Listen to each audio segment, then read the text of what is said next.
Já está com a gente ao vivo em nossos estúdios a vereadora de Curitiba, Amália Tortato, ela que é do Partido Novo, está aqui com a gente. E ela hoje é a nossa entrevista do Destaque do Dia. Notícias da Mais e o Destaque do Dia. Primeiramente, boa tarde, vereadora Amália, bem-vinda à Rádio Mais. Um prazer te receber aqui ao vivo em nossos estúdios no Notícias da Mais. Boa tarde, Tetê, o prazer é todo meu. Quero dar uma boa tarde especial também para os nossos ouvintes aí da Rádio Mais. Obrigada pela oportunidade, pelo convite.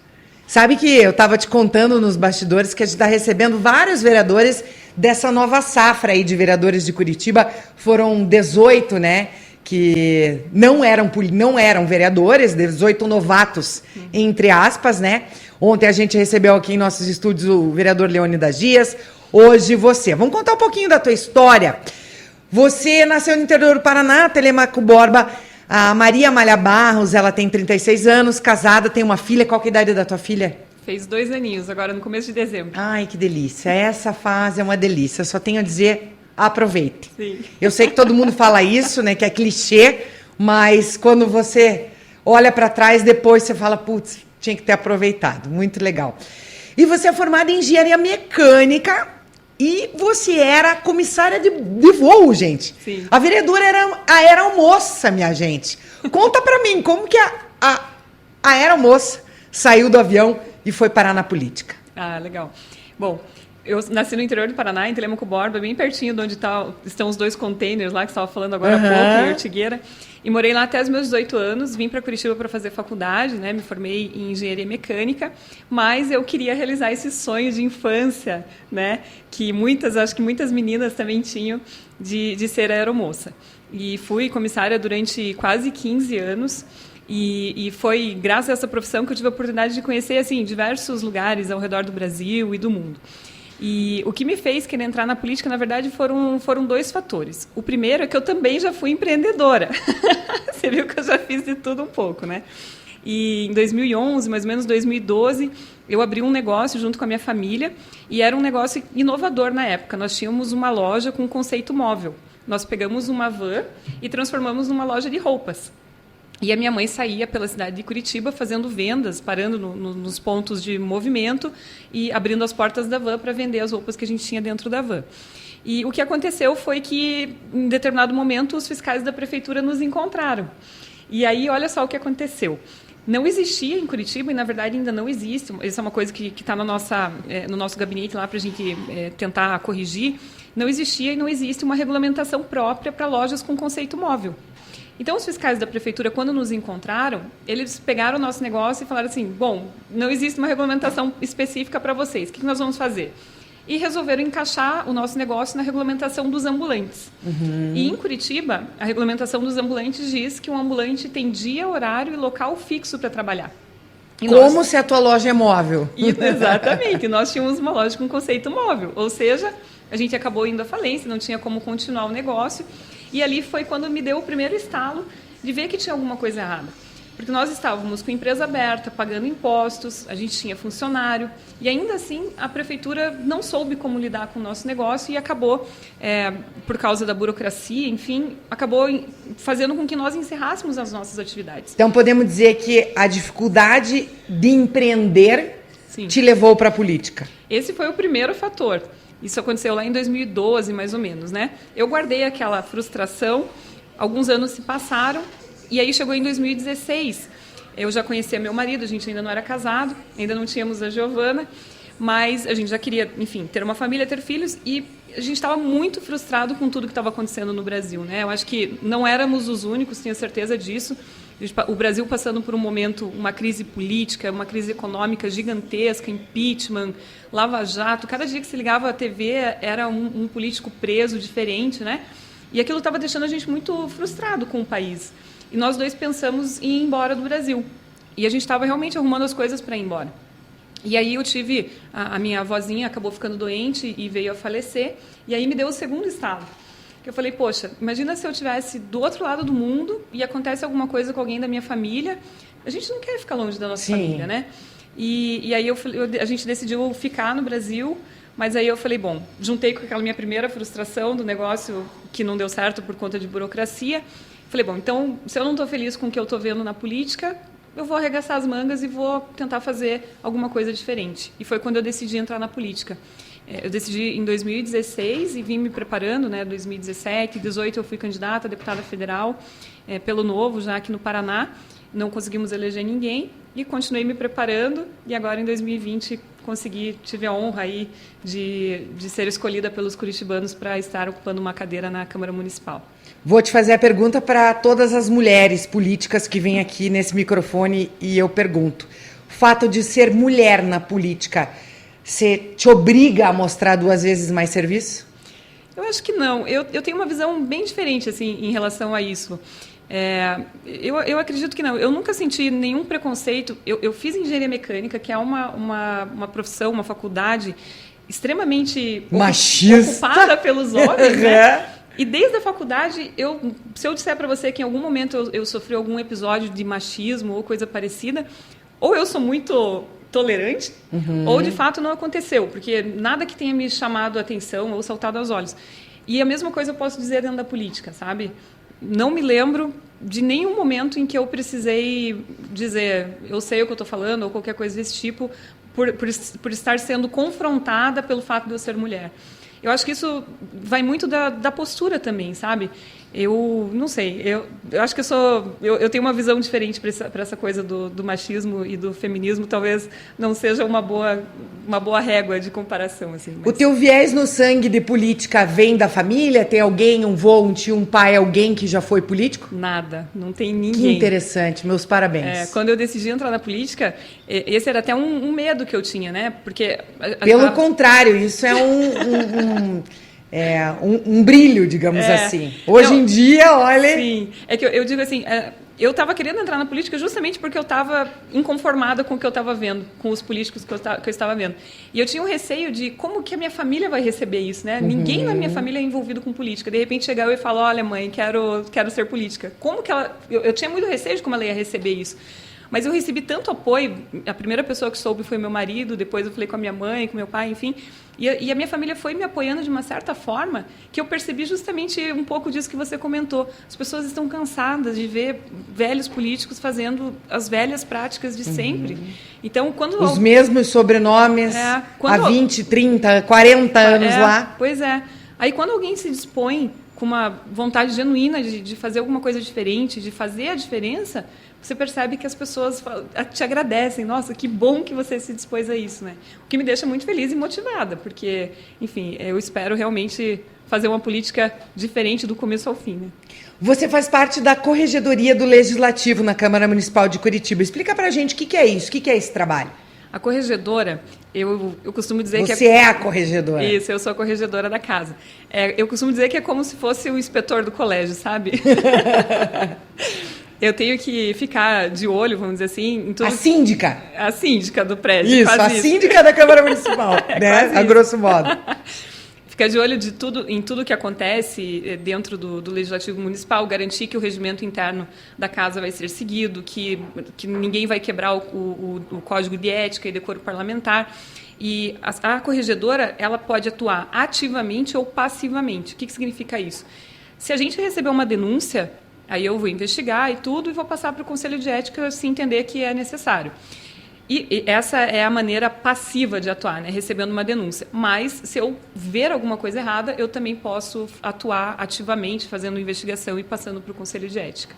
Quais os destaques do teu primeiro ano de mandato? Faz aí um balanço para a gente desse teu trabalho nesse ano de 2021. Bom, a gente começou o ano brigando para reabrir as escolas, né? Eu brinco que quando eu decidi entrar na política, eu percebi, entendi que o melhor caminho para a gente mudar o Brasil é através da educação. Só que eu achava que eu ia lutar por uma melhor qualidade de educação. Eu não achei que no meu primeiro ano de mandato a gente ia voltar 5 passos atrás e lutar para reabrir as escolas. Uma coisa surreal que aconteceu no nosso país, né? Infelizmente. Então, nossos primeiros meses de mandato, na verdade, esse primeiro ano inteiro, foi essa briga por reabrir as escolas. E a nossa também primeira conquista foi justamente aprovar a lei que tornou a educação, através da oferta de aulas presenciais, uma atividade essencial no município de Curitiba. E quando nós propusemos essa lei, a nossa ideia, a nossa intenção era que as escolas seguissem a mesma regra que as outras atividades essenciais estavam seguindo. Então, se o mercado é uma atividade essencial e está aberto, a escola também tem que estar aberta, com todos os procedimentos de segurança. Nem que fosse apenas para receber os filhos dos outros trabalhadores de atividades essenciais. Num caso da pandemia estar num momento muito crítico, nem que a escola fosse unicamente para receber os filhos das pessoas que estão trabalhando nas atividades essenciais. Então, essa foi a nossa principal preocupação ao protocolar esse projeto de lei. E foi a maior vitória, porque em 15 dias de sessão, as sessões na Câmara de Curitiba começam em fevereiro, 1º de fevereiro. 15 ou 16 de fevereiro, nós já estávamos com a nossa lei aprovada em 2 turnos e já seguiu para a sanção do prefeito. E essa foi a nossa primeira e maior conquista do ano e também uma das maiores frustrações. Porque mesmo com a lei aprovada, mesmo o prefeito sancionando, infelizmente, o prefeito não cumpriu uma legislação municipal vigente e as escolas só foram reabrir em agosto de 2021. Infelizmente, até, repito, é um desafio muito grande para todo e qualquer político, não só político. Todo mundo que assumiu um cargo em 2020 não esperava esse turbilhão chamado pandemia, né, Amália? Sim, verdade, verdade. Como eu disse, né, a gente achou que ia estar lutando por outras coisas, regredimos muitos passos para lutar pelo básico, praticamente, pelo básico. Mas, enfim, essa foi, acho que, a primeira conquista e a primeira frustração. Depois, em seguida, também, nessa pegada da pandemia, eu aprovei, junto com outros vereadores, um projeto que permitiu que bufês, casas de evento e casas noturnas pudessem trabalhar como restaurante. Então, os restaurantes estavam abertos na pandemia, mas os bufês e as casas de festa não. Então, para que eles pudessem, não tinha como fazer festa naquele momento, ok. Mas, então, que pelo menos eles pudessem abrir suas portas para receber os clientes como os restaurantes estavam fazendo. Nós aprovamos também essa lei. Mais recentemente, aprovamos uma lei que modernizou a lei da ficha limpa municipal. É uma lei que foi inspirada na lei da ficha limpa federal, só que ela vale para os servidores públicos municipais. E aí também, junto com outros vereadores, nós aprovamos ali uma pequena alteração na lei, que agora é até um negócio bizarro de você dizer que precisa colocar isso na lei, né? Pessoas que cometeram crimes contra crianças, adolescentes, idosos, não podem ser contratados para cargos comissionados na administração pública municipal. É incrível que a gente tenha que colocar isso na lei, né? Mas infelizmente precisa, e agora nossa lei da ficha limpa municipal está atualizada. E mais rigorosa do que a lei da ficha limpa federal. Que legal. Uma conquista. A gente precisa disso. E também durante esse ano de 2021, fui eleita presidente da Comissão de Educação, Cultura e Turismo na Câmara Municipal. E pela comissão, nós aprovamos um outro projeto de lei que estendeu o mandato dos diretores das escolas municipais de Curitiba até o ano que vem.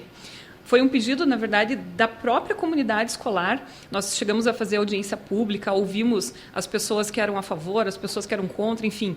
Fizemos uma audiência pública e eles fizeram uma solicitação, diretores, professores, o sindicato, a própria secretaria nos solicitou que esses mandatos dos diretores que acabariam agora em 2021 fossem estendidos até 2022, porque eles não viam condições de fazer uma eleição minimamente democrática, vamos dizer assim, esse ano ainda para os diretores. Então, nós aprovamos essa lei também via Comissão de Educação, daí não é uma lei que foi da Amália, mas foi uma lei, uma proposta da comissão, também foi aprovada nesse ano. E, além disso, fiscalização, diversos requerimentos... Segura, mãe.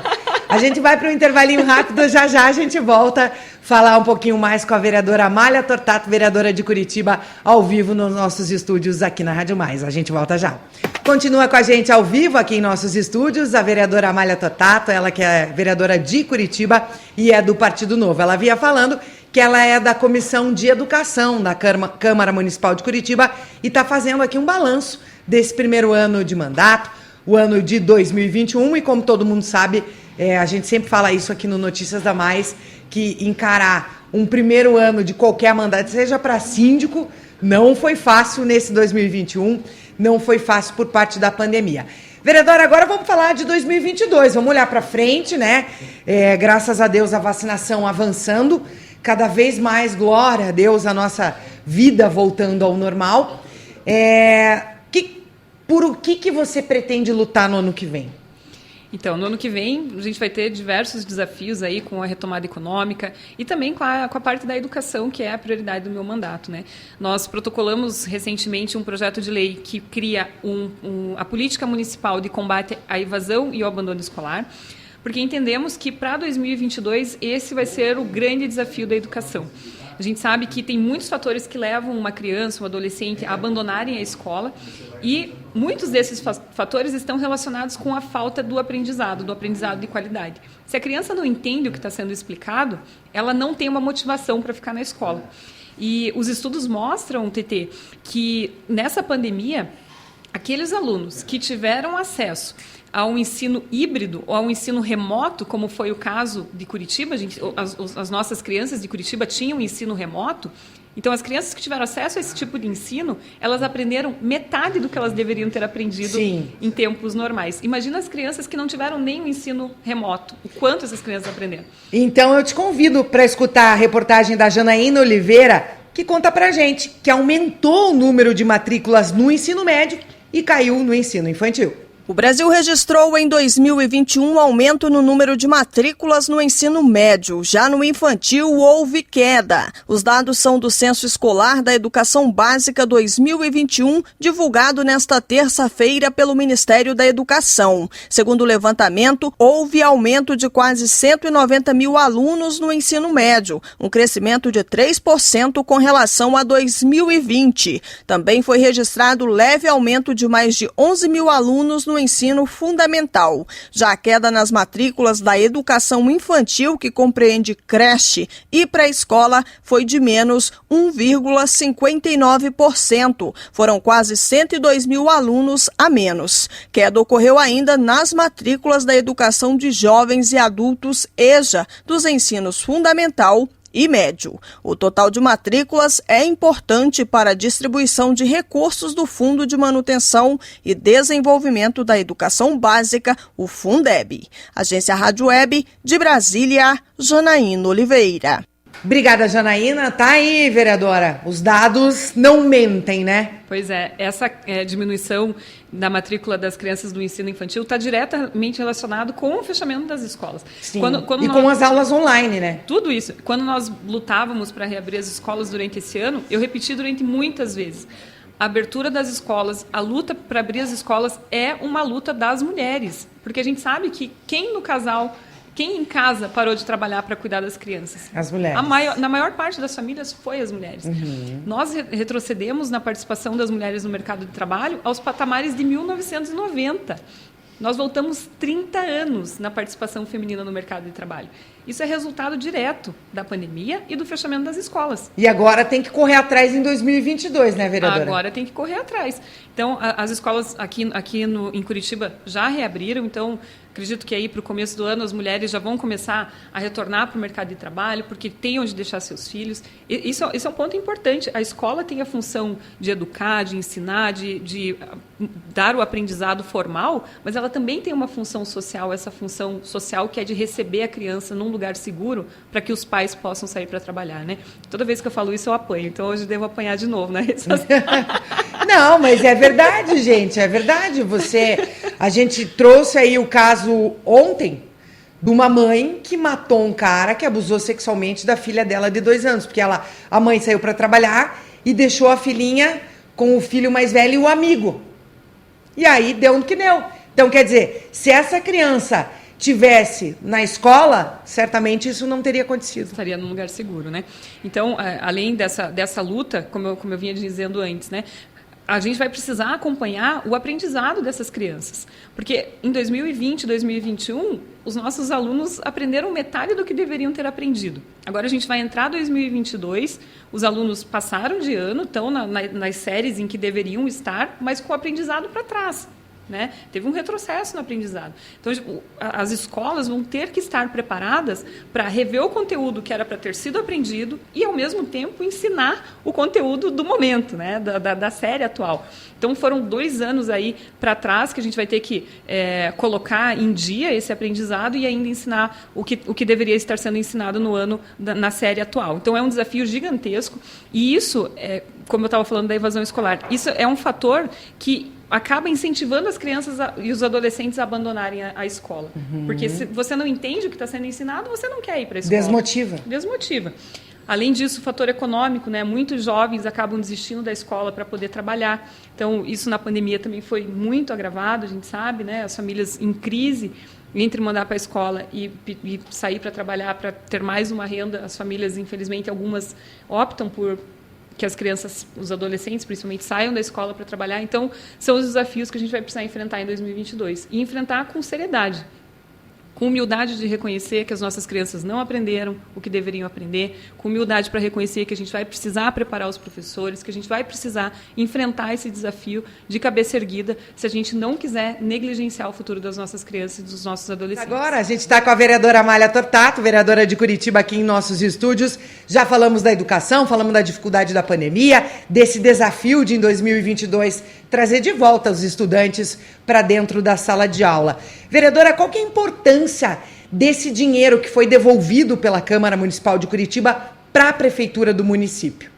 Acho que um dos principais motivos da gente devolver, e uma das coisas mais importantes nessa devolução, é mostrar para a população um respeito pelo dinheiro do pagador de impostos, né? A Câmara Municipal, é importante lembrar, de Curitiba, ela já é uma Câmara enxuta. Ela não é uma Câmara que oferece muitos benefícios para os vereadores, mas ainda tem alguns, né, que, inclusive, nós do Partido Novo abrimos mão, como, por exemplo, a cota selo, que são R$ 2.700 por mês, que recentemente a mesa diretora resolveu extinguir, então, para o ano que vem já não vai mais ter esse benefício. O carro, que é locado para os vereadores, auxílio combustível de 200 litros por mês. Então, tudo isso vai somando, né? E chega lá no final, acaba dando uma conta que milionária, literalmente, né? Nós, do Partido Novo, abrimos mão disso. Por quê? Para mostrar para a população que a gente respeita o dinheiro do cidadão, do pagador de impostos. Você é a favor ou contra os carros oficiais serem identificados? Eu sou a favor de serem identificados. Votei a favor, inclusive, do projeto. Foi um projeto da... A gente trouxe essa informação aqui no Notícias da Mais. Foi um projeto da vereadora professora Josete, do PT. Nós votamos favorável, mas o projeto foi derrubado e, recentemente, também a mesa diretora da Câmara Municipal decidiu que vai, sim, identificar os carros da Câmara com base numa lei federal. Eles trouxeram essa lei para a Câmara e vão identificar os carros. Eu acho ótimo. Se o carro está sendo usado em serviço, não há por que não ser identificado. Acho que isso é mais uma questão de transparência, mais um fator que facilita a fiscalização pelo cidadão, porque, afinal de contas, é cada um de nós que está pagando, né? Todo o dinheiro que chega na Câmara sai do bolso do cidadão. E é do bolso do cidadão mais pobre de Curitiba, porque, proporcionalmente, a gente sabe que no Brasil, quanto menor a sua renda, maior a quantidade de impostos que você paga, proporcionalmente, porque os nossos impostos são basicamente sobre consumo, né? Então, proporcionalmente, o mais pobre é que está pagando. E aí você acha certo? A dona Maria, lá do CI, que está pagando o imposto, e para o vereador ficar usando o carro e a gente nem sabe como? Eu acho que tem que mostrar, sim. Tem que saber onde é que esse carro está indo, como é que está sendo usado, tem que ter transparência. Tá certo. Vereadora Amália Tortato vai ficar com a gente aqui até o final do Notícias da Mais, segunda edição. Continua com a gente aqui a vereadora Amália Tortato, do Partido Novo, vereadora de Curitiba. Vereadora, estamos chegando ao final do nosso Notícias da Mais, segunda edição. Eu gostaria que você fizesse aí suas considerações finais, desejasse já um bom Natal aí para os ouvintes, para os eleitores de Curitiba, também os nossos ouvintes, que são muitos espalhados em Curitiba e no mundo inteiro, através do nosso aplicativo. E falar o que você espera para o ano de 2022, do teu trabalho, da tua carreira como política. Obrigada. Eu quero agradecer demais a oportunidade de estar aqui conversando com vocês. Quero mandar um abraço especial aos nossos ouvintes aí da Rádio Mais e dizer que 2021 foi um ano diferente, né? Um ano de batalhas aí, mas, para nossa sorte, a vacina chegou e diria que foi a palavra do ano, né? Do ano 2021 foi vacina. O que nos dá a esperança de que 2022 vai ser o ano da retomada. Eu espero que os próximos passos aí dessa pandemia sejam a gente se referir a ela como no passado, né? No verbo do passado. Que a gente diga assim, no tempo da pandemia, espero que em 2022 a gente já possa fazer isso, tirar as máscaras, retomada econômica, que as pessoas consigam aí retomar suas vidas da maneira mais normal possível. E eu estarei lá na Câmara Municipal defendendo os interesses da população, sempre atenta aos anseios e à disposição de todos. Fico Muito agradecida mesmo. E posso convidar o pessoal para me acompanhar o meu À trabalho? vontade! Nos acompanhe, então, pelas redes sociais. Tem Instagram, Twitter, Facebook. Só procurar por Amália Tortato em todas as redes, que eu estarei lá. Se quiserem bater um papo comigo, pode mandar uma DM, manda um WhatsApp lá no gabinete, que a gente atende todo mundo. E convido, inclusive, para ir no meu gabinete tomar café comigo, quando quiserem. Eu vou, hein? Eu vou. Tá convidando todo mundo, nós vamos lá. Serão muito bem recebidos, por favor. Pode deixar. Quero agradecer a companhia de todos vocês no Notícias da Mais, segunda edição. Vereadora Amália Tortato, mais uma vez, obrigada. Um prazer conhecê-la pessoalmente. Eu tenho um prazer de entrevistar mulheres empreendedoras, mulheres corajosas como você, que encara esse meio da política que não é fácil, assim como o meio do futebol e tantos outros meios que são dominados pelos homens. Meus parabéns pela tua postura, pela tua determinação e principalmente por não ter político na família, tá? Você fazendo parte da renovação, eu já fico feliz, né? E eu acho que é isso que o nosso Brasil precisa, de pessoas como você, que saíram da zona de conforto, você saiu simplesmente do sofá e foi à luta e está lutando por muita gente na nossa Câmara Municipal de Curitiba. Volte sempre que você quiser. Um Feliz Natal. Em 2022 eu espero você aqui de volta. Obrigada, boas festas e eu fico sempre à disposição. Obrigada.